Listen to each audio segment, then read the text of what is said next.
स्वर्ण महल में राजा और रानी बैठकर गांव की समस्या के बारे में बातचीत कर रहे हैं। रानी, तुम जानती हो कि इस राज्य में शांति बनाए रखना मेरे लिए बहुत कठिन हो गया है। लोग खुश नहीं है और मैं समझ नहीं पा रहा कि क्या किया जाए। प्रिय राजा, शांति तो आनी चाहिए। जब तक लोगों को यह महसूस नहीं होगा कि हम उनके साथ हैं, तब तक स्थिति नहीं सुधर सकती। हमें उनके दुखों को समझने की कोशिश करनी होगी। तुम्हारा कहना ठीक है, लेकिन हम लोगों की मदद कैसे करें? क्या हम केवल उपहार देने से उनकी परेशानी हल कर सकते हैं? राजा, उपहार और धन से अधिक महत्वपूर्ण है उनका विश्वास जीतना।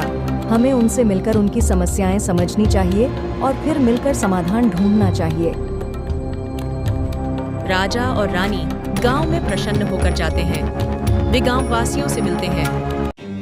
महाराज, यहाँ हर दिन काम की कोई कमी नहीं है, लेकिन फिर भी हम सब परेशान हैं। हमारे पास पानी नहीं है और कृषि की स्थिति भी खराब हो रही है।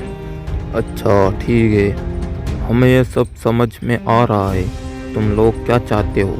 क्या समाधान हो सकता है? अगर हमारे पास पानी की सही व्यवस्था हो तो हमारी खेती भी सही हो जाएगी और जीवन थोड़ा आसान हो जाएगा। महाराज।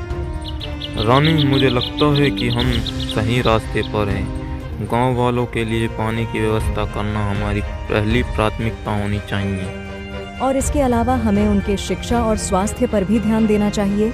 जब तक हम उनके जीवन में सुधार नहीं लाते, शांति नहीं आएगी। तुम सही कह रही हो रानी। मैं आज से इस पर काम शुरू करता हूँ। हम इस राज्य में असली सुख और शांति लाकर रहेंगे। गांव वासियों की मदद से जलाशयों का निर्माण करते हैं। धीरे धीरे गांव में खुशहाली आ जाती है। राज्य में शांति और समृद्धि का द्वार शुरू हो जाता है।